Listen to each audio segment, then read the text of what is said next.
These videos were shot and first went live in 2021 to 2023 as a part of Designer Shala's podcast, The Creative Hour on Instagram, where we interviewed unique designers and creatives on their journey in design.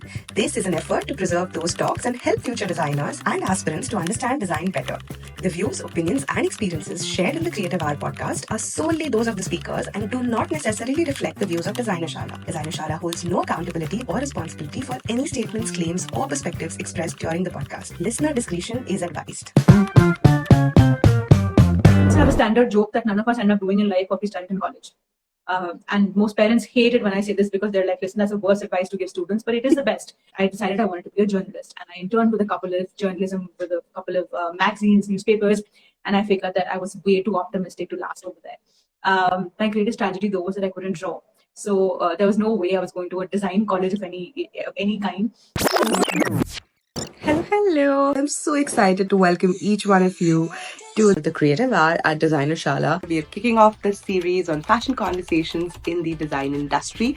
We're getting leading design experts to come talk about their journeys and upcoming design experts to come talk about their journeys in the fashion and design industry in the country and internationally, of course, in an effort to make sure that bridge is created and that gap is filled for design aspirants and design lovers, and they get actual stories of fashion entrepreneurs, fashion designers, stylists, designers in different fields, and understand what is it like to be a part of this design industry and what does it feel like to actually be on the other side. Hi, hello Devika. How are you? Very well. How are you? Very well. Thank you for having me here. So excited about this and so grateful for you to have taken the time out. So most of you already know who Devika Narain is, but for those of you, she literally orchestrates some of the most beautiful, intimate family affairs in her own language, if I could say. She's tried changing the face of just about everyone else and people pleasing to becoming about families and actually making it an intimate affair where everyone's sort of having fun. Thank you so much, Devika, for doing this with us. Super excited about this. Thank you. I'm very, it's always odd to hear about yourself. Yes. Okay, I second you on that 100%. But Devika, your journey is very inspiring for a lot of fashion students, for a lot of creative students and design students in general. You know, you feel that once you've not sort of done a design degree or something in the creative fields, you can't really pursue a career. And somebody like you who's pursued media, you come from a media and journalism background and you ventured into wedding planning later in life. I think this, and coming from Lucknow and making it big in the entire, like not just India, but internationally, making it so big and becoming like a household name when it comes to weddings. I think we'd love to hear, how did that transition actually happen? How did you just move from media to wedding and become who you are? So, and I say this very often, there's no straight answer to this. I think when you're living life, it just seems like you're just doing things by accident. But when you look back on your life, everything seems to have had a meaning to it or a reason to it and things like that, right? When you have perspective on life. So I grew up in Lucknow, surrounded by friends and families, and my mother and my aunts threw the most incredible birthday parties for us. So celebrations were always a part of our lives. I used to love weddings. I used to love going to weddings as a kid as well. It was just, I think, the best time to be with cousins. And until later, I remember my birthday parties. I remember just like the energy, the happiness that was there. So I think it was just something that was always going to sort of happen. But yeah, when you're 16 or 18, then you never think of, I mean, you have a very straightforward way to life. And I was told to get good grades in school and then go to a good college. So I found myself in LSR. I majored in literature. And from there, I only had sort of like one or two options of going forward in life. And I decided I wanted to be a journalist. And I interned with a couple of magazines, newspapers. And I figured that I was way too optimistic to last over there.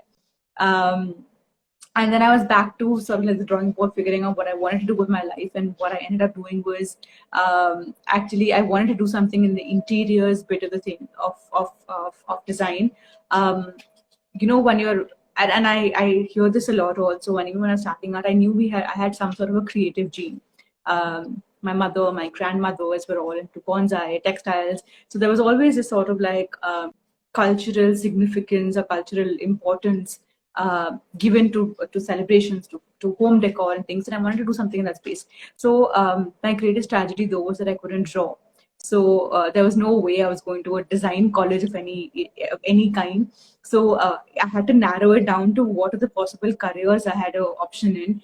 And wedding sort of came up, and I was like, "Listen, let's do this." And I remember walking into my then boss's office and saying, "Listen, I think you should give me a job.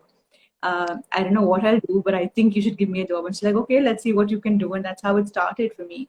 Like I said, it's not a straightforward journey. There was lots of moments of self-doubt. There was lots of moments of what are you sort of doing. But today, I literally have the best job in the world, and I'm so excited about it. Every day, I wake up with this sense of what are we going to make today. So I think it's been a hell of a ride. Amazing. And not only is this inspiring, but there's another very, very important thing here, which I feel a lot of young kids will sort of relate to. And they have this question about, they want to build a creative career, they want to do something in the creative fields, but lack of knowledge of drawing is something that holds them back and tells them that, hey, if I can't draw and express my ideas, how am I actually going to like design, right? How did I you tackle remember back then, and it's a challenge I have for myself that the day I can draw a straight line and I can do it 10 times, I will go to design school. And it's so funny because I've never been able to do it. But the fact is that, and coming to what you were saying was, I don't think you need to be able to draw to be able to communicate what you have in mind. In my case, and it's really funny because before I think of an idea, I write it down because I trained to write, right? I trained to be a journalist. I communicate through words. So I actually write a concept note for myself, or I write the emotion of a space down, and then I figure out how I'm going to articulate it. So I think the idea of drawing, the idea of painting, sketching are all just mediums that you use to communicate. They're all language. If you have the thought, then you can find any language to communicate what you have in your mind. Make sense? Absolutely. But tell me something. This is really very interesting. When you're communicating by writing it down, how do you actually communicate it with the other person, another creative person who's actually supposed to be sort of executing the idea? How would you go about explaining that entire concept to them? Because as you said yourself, that, it's just a language or a medium of communication. For a lot of us, like, for example, for someone like me, I come from a creative background, but I can't do without visuals. Like you have to show it to me. You have to either sketch it or draw it or put some colors in there and show me this is how it's going to be. How would you communicate with your creative team?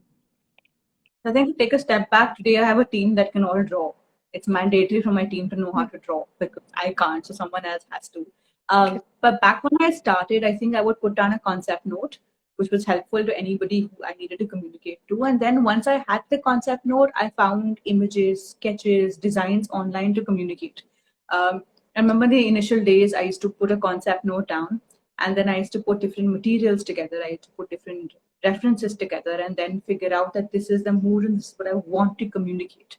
And then also, of course, eventually work with someone who was trained to make the drawings. But I remember, and my team hates it when I say this, I used to make layouts in PowerPoint. The fact is, they were to scale. They communicated what I had to say, and that Yeah. was a software I was comfortable with. And as long as you're able to communicate intent, you're able to communicate proportion, dimension, it's fine. No, whether you draw it on a piece of paper, whether you draw it in PowerPoint or you draw it in AutoCAD, it's a matter of convenience. Absolutely. Um, of course, they weren't as detailed, but the fact is, intent was being communicated, and I think that's what is important.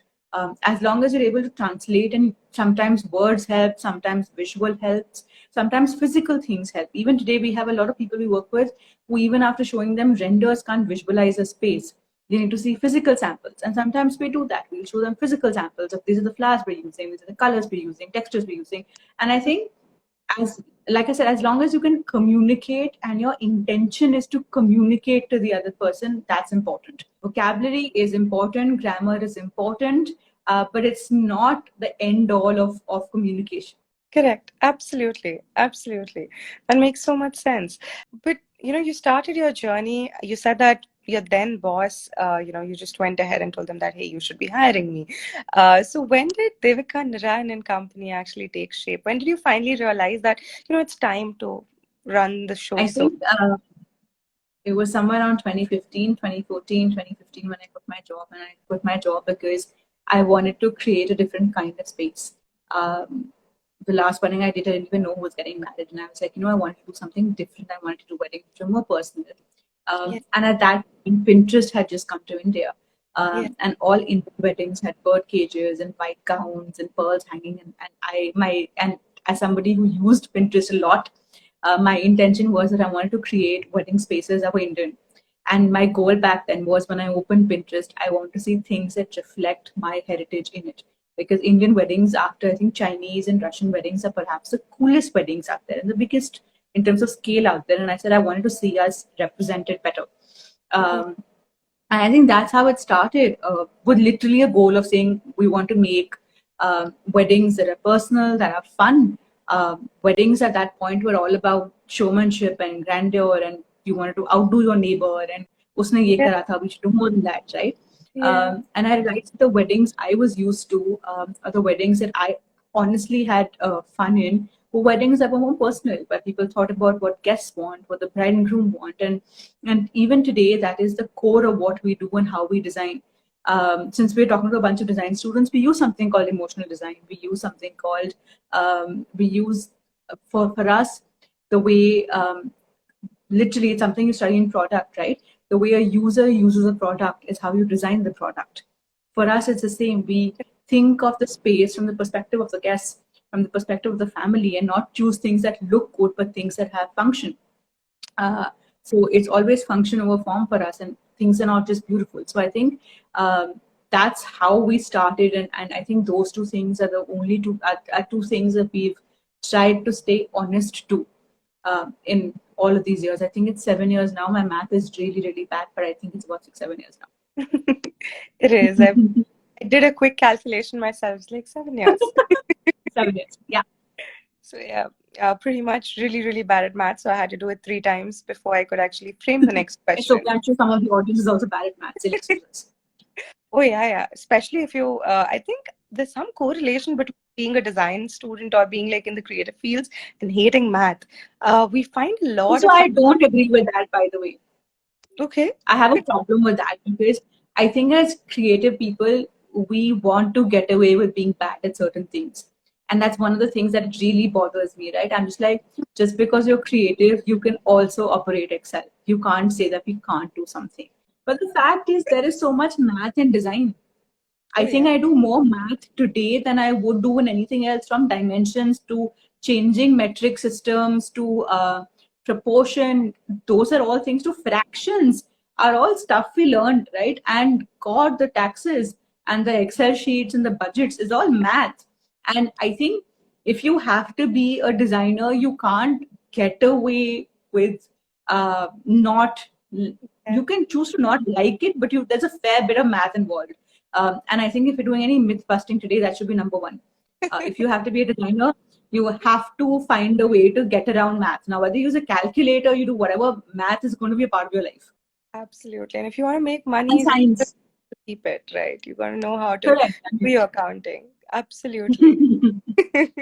Yeah, I learned it the hard way myself, right? And in fact, since we're doing myth busting for a lot of you, this is going to be an eye opener when you get into design school, especially if you get into NIFT. Your foundation year, they'll actually make you study geometry as a subject for 2 semesters. You don't have a choice. You have to do it. But that's so important. It is If you absolutely. don't understand form and proportion and scale, how are you going to design? You're going to design, and anything you design will be horrible. Your chairs will not be of the correct proportion, which means they'll be uncomfortable. Um, and I mean, good design has to be functional, or it's not good design. Absolutely. Completely agree with you on that. So all of you keep thinking that you don't really have to do math after you get into design school or get into a creative. And science, because gravity is physics, and your whatever you design has to follow it. uh, Ab- Among the few. Materials is science again. Absolutely. If you want to do weddings, then do botany is science. Flowers follow science. It's not just an art. You need to know how they're grown, how to keep them alive, to be working with them. So I think if my school teachers knew me today, they'd be horrified how much I genuinely study and work with subjects that I hated back in school or never thought I'd have to do because I'd chosen the arts. Yeah. I genuinely think I use history lesser than I use math and science every day. Amazing, yeah, but I think, yeah, also geography in your case, especially when you're doing weddings, which are location based, there's so much you need to focus on in terms of the weather, the climate, flowers, because you also source locally. So while we're discussing and brushing, sort of touching upon that, would you like to share some tips or some importance on working with local artists and craftspeople, which you do so efficiently and 100% hands down one of the most beautiful amongst the many that I see or feel about the design that you do is that you work very closely with artisans and you work very closely with local artists. So would you like to share shed some light maybe on the importance of that, or the reason why you do it, or on tips on how young designers could do it better? So I think for me, it honestly started out without. I think we started doing this in 2015, right when we started designing slightly more serious weddings or seriously designing weddings. And I don't think back then there was no conversation of being sustainable or locally sourcing or any of those things. We were doing it by default, and it didn't strike us that we were doing those things. I think back then we started doing it just because we wanted to be unique. I think we come from a country which has such varied cultures, such various crafts. We are so rich in terms of heritage, stories, folklore, art forms, textiles. Everything we grow is different from north to south, east to west. Within the same region, within the same states, you will find so many different things. And I think our initial intention was to just tap into that and make a wedding more unique. Um, and that's how we started doing this. I remember one of the first two weddings we actually did these things was we were designing a wedding in Kerala, and I remember the bride telling me that I want my wedding to look like a South Indian wedding. I don't want it to look like Punjabi wedding because I don't want like pink and orange and marigold because that to me is not a wedding.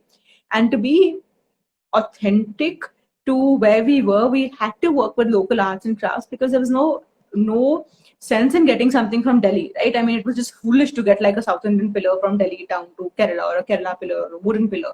So I think at that point the intention was to source locally. It was also cheaper to source locally and work with things around the venue. And just for perspective, this was a time when flowers were being flown down from Europe and China and South Africa into India. Everything used to be shipped halfway, like entire wedding sets were shipped from one part of the world to the other. And at that point, we were just like, this feels a bit foolish because right where we're standing, there's so much to sort of look at and draw from, and it's cheaper, it looks better, it lasts longer because it's built for that climate. Why would we do something so foolish as to bring something from halfway across the country or the world? So that's how we started doing this. And I got to engage and learn so much about local art and craft and what is possible from it. And I think a lot of us have a perspective of craft being something you go and find at Dastakar or at a craft mela, right? But Yeah. our in India, our craft is something that we live with. And to me, because I can't make with my own hands, I can't tie a bow, by the way, not draw a line, I also can't tie a bow. I am always in awe of people who make things by their own hand. To me, everything that is made by hand is a work of art. Every sari we get, every cushion we get, every sort of vase we get passes so many hands to become a final product. And I genuinely view every bits of them as pieces of art. And for me, that art deserves to be at my weddings. And that's what I'm doing. I'm just finding different pieces of art all over and putting them together in a space. That's so Through beautiful. again, through again my vocabulary of weddings because that's what I do. But it could be a home, it could be an exhibition, it could be an installation. Again, that's language to me. Absolutely. Oh my God, that's so inspiring. The or the emotional design bit of it is so crucial, as you said. And of course, it takes a village to sort of raise a child, right? Just like it it takes a village to raise a wedding, or like get a wedding done. Absolutely. So Absolutely.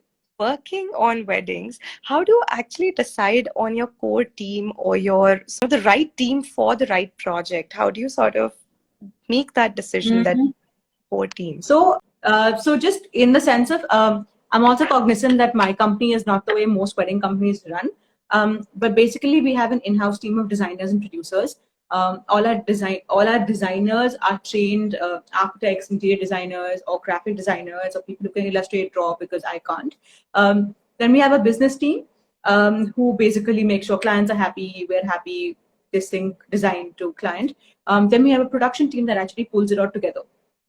So making sure that things that they work with different sort of suppliers or partners who actually execute. And this is a bunch of people like me who came out of like different fields, and they were like, we want to do weddings, but we can't draw. What do we do? That's a production crew basically. For every project, we choose partners to sort of execute it depending on where we are and whichever part of the world we are. And I mean, we find them from Instagram, we find them from word of mouth, we find them through Google. And I think what I'm essentially looking for is people who can bring our vision to life. And of course, we go through various rounds of sampling with them, lots of conversations just to like explain to them what we want. But also, we're looking for people who are experts. Most of the partners we work with, from our potters to our block printers to our carpenters, are all people who've done this for generations. They have more knowledge than we do. They're experts in what they do. Like, for example, the guy who's been draping, who drapes our tents, has been doing this for almost 25 years. That's almost like a large chunk of my life. So I think I'm relying on people who know their own shit literally and are experts at what they do. And those are the sort of people we like to work with, who are great at what they do, and we sort of bring them together to execute the event. Amazing. Yeah, and that makes so much sense as well. Like, getting people who have their own zone of genius and experts in their field sort of come and take over their bit. And I think that's brilliant. Thank you for shedding some light on that. When you talk about, every wedding that you design, Devka, is a little bit of the couple who's a part of it, right? And a little bit of the family. And then, of course, there's your own individual design philosophy and your own individual design inspiration that comes into play, right? So, what is it that drives your design philosophy? What are some things that sort of define you as an artist, as somebody who's orchestrating the wedding? What is it that is like a non-negotiable for you when you're sort of orchestrating the whole wedding? So I think the first thing is, and it's a very important thing to remember, and it's a fine line between being artist and designer. We never forget that we're a service, which means it's very important for us to deliver, not just deliver something that our clients love, which means we sort of make sure we do as many iterations as it takes. We make sure that we listen to the client. We don't walk in and tell them we're doing this for your wedding. We ask them, what do you want for your wedding, and make sure that that sort of comes through, because it's theirs. At the end of the day, if they choose something, no matter how much I may hate it, if they love it, it goes. As long as it's not illogical, it goes. And I think that's important, because very often we get so caught up in this idea of I'm the artist, I'm the expert, I'm the designer. We forget that we're making something for somebody else. So I think that's a very important differentiation for us, and something that we always remember. I think for me, as long as we're making something unique, we don't like to copy other people's work. Inspiration is one thing, but we'll never directly copy. So if someone walks up to us and says, copy this, we say, no, please, X made this, go to X and make it. They'll do a far better job at it. So that's one of the things we never do. For us, it's very important that our designs are unique. That we think from scratch. In fact, we think in Excel. We first think of an idea, then we illustrate or find an image to go with it. We never like go to Pinterest and find ideas there. Ideas are all in our own head. The third thing is, and this is almost like a value system of just being sustainable, being thoughtful, making sure we think of how people will walk through our spaces. Those are some of the non-negotiables for us. We won't just do something. There has to be a reason and a purpose for every single thing that we do. So, again, even in the wedding industry, like any other industry, trends sort of heavily influence weddings, right? Like the modern trends that we see and whatever we do see on Pinterest. Now, you've already answered that question for me that you don't. We don't use trends. And you don't do trends, and you direct We people. also don't do themes. Oh, okay then. We don't do themes. We do concepts. Yeah, For us, there are no themes because what I'm making for your wedding is for you. yeah, My next bride may hate it, and that's fine as long as you're happy.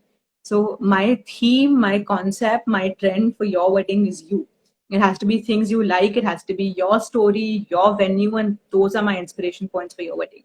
Which means that there's no way I can pick up your wedding design and sell it to somebody else because it just won't make sense, correct. right? So literally there's no trends, no themes, no forecasts, because I mean my forecast for my wedding season is that we have a couple of brides with incredible life stories. They have stunning venues, and to me that's my inspiration point.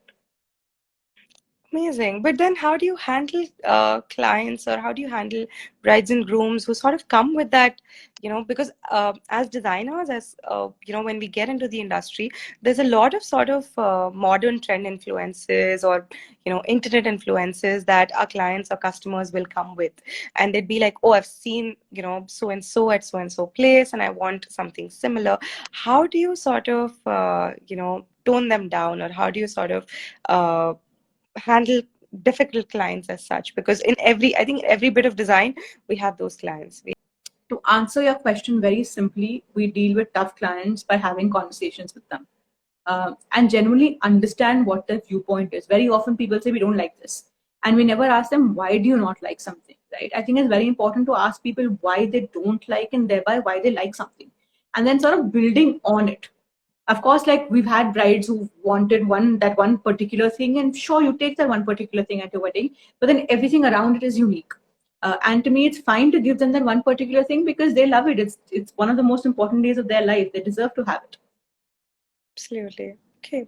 Our duty to give them that one thing, right? It's all of those things. Correct. Correct. Fair. That's so true. So in the last few years that you've been in this industry, you've seen it evolve and change drastically, and especially after the coming of Pinterest, right? Especially Tumble Down and Pinterest. I believe they came to India around the same time, Correct. 2014, and then of course Pinterest lasted. But how sort of have you seen this transition, and where do you see that the wedding industry is headed? Like, where do you see a foreseeable future? And I know I'm asking you to sort of, predict here, but from your experience, where do you see the future of the wedding industry in India is? I think from a design perspective, one of the most interesting things that have happened, and I have to commend a website like Pinterest for it, is that it's made good design available to all. Does that make sense? Yeah, My mom sitting in Lucknow is redoing her kitchen, and she's on Pinterest looking at interesting trends that are from Amsterdam or Europe and seeing how she can adapt them to her home there with materials available in her home. And the same thing stands for weddings. What we do elsewhere in the world, what we do in different things, sort of trickles down into different designers, people with different budgets, people with different aspirations. And I think it's great that good design is accessible to all. And I think Sabyasachi said this. He's like, I'm working with textiles, but with everything I'm doing for textiles, if the karigar is getting more money, if it means that people are making money selling fakes, then that's great because everyone's getting more business. And to me, it's great if everybody is getting a choice. And if that's what Pinterest, our work, social media is offering them, then that's a great thing to happen. Um, for me, the fact that somebody in a small city or someone who's been doing the same thing for the last 30 years recognizes that they have to change, that they have to evolve. As long as something is evolving, it's a good thing. And the wedding industry is at a very interesting point because we are evolving. We've gone from the big fat Indian wedding to the Pinterest wedding to the last 3 years of the home wedding or the intimate wedding or the more meaningful wedding. We're at a time in India where our brides are no longer in their early 20s. Some of them are in their late 30s, in their early 40s. And I think all of those things are very unique because they're defining the choices we're making. We've gone from parents making decisions on weddings to brides and grooms paying for their own weddings and thereby making their own decisions. And of course, weddings being culturally different because young people are making decisions. So they're making decisions for themselves versus parents who are making decisions for society. And I think those are all sort of like tangible changes that are happening. And for me, as long as something is evolving, it's a good thing. And I think change is something that's a part of the industry. Change is something that I've seen in the last decade of being here. Weddings have changed drastically in the 10 years. The way weddings look, the way they're thought of. Can you imagine we're discussing wedding design with a bunch of design students?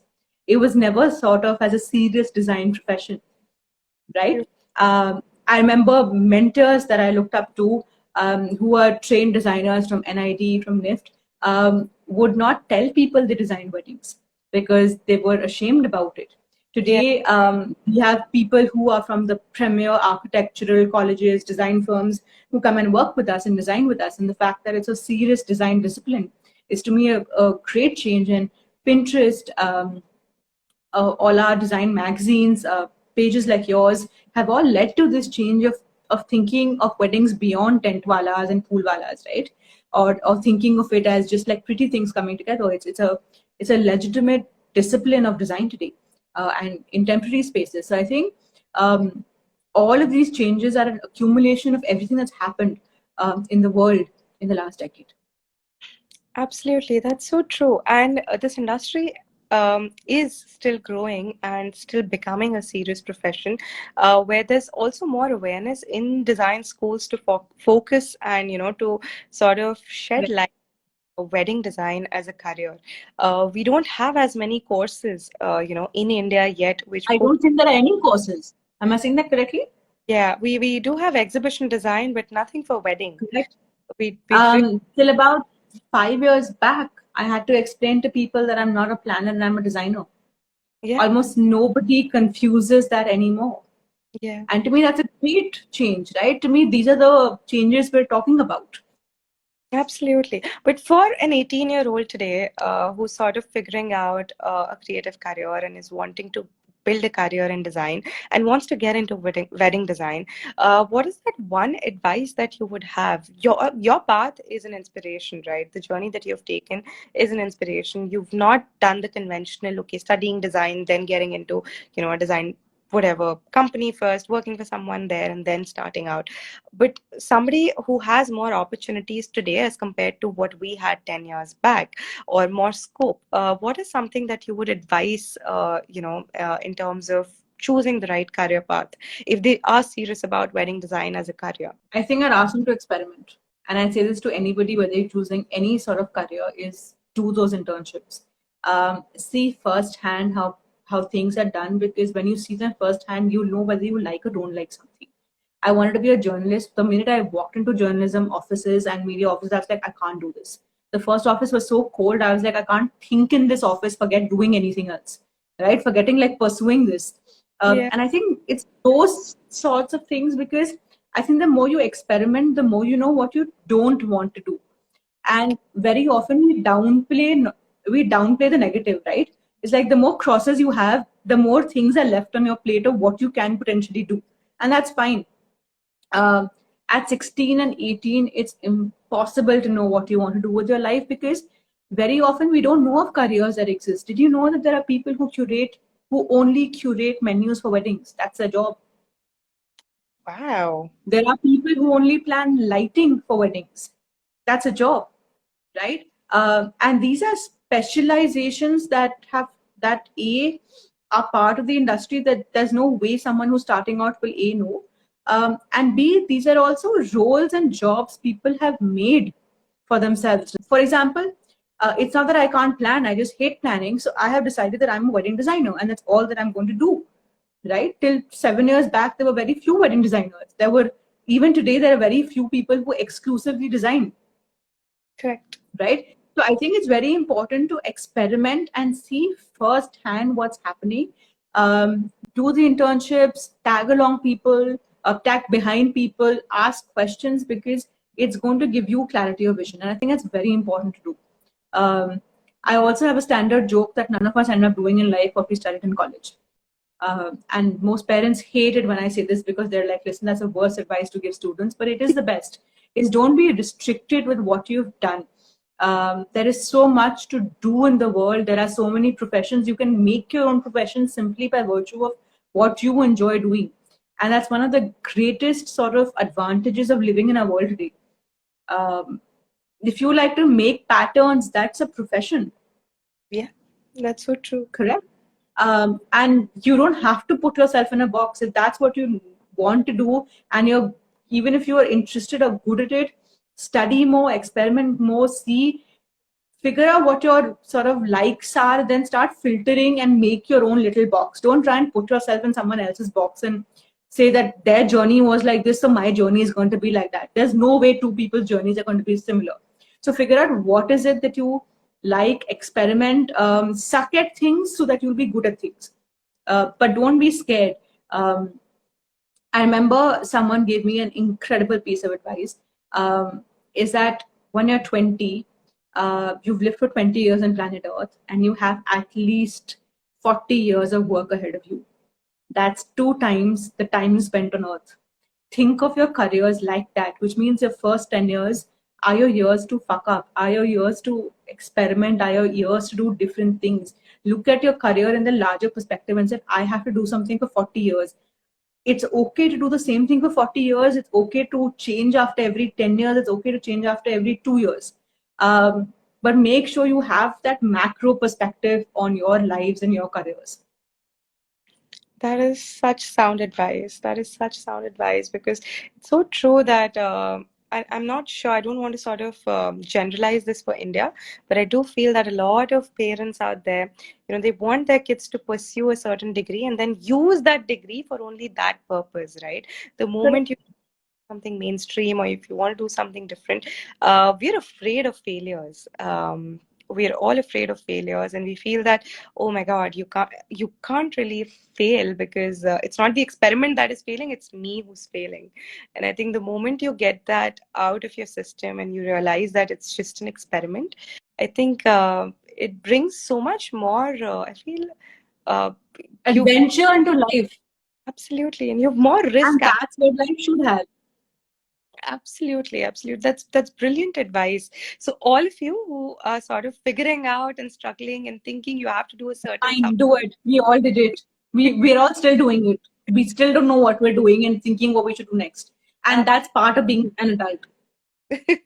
absolutely, and that's such sound advice. Devika, just And I have one more thing to add to it quickly, sure. is that you spend way too much time of your adult life working or as part of a job or your own company, whatever it is. Um, the largest chunk of your life is spent working.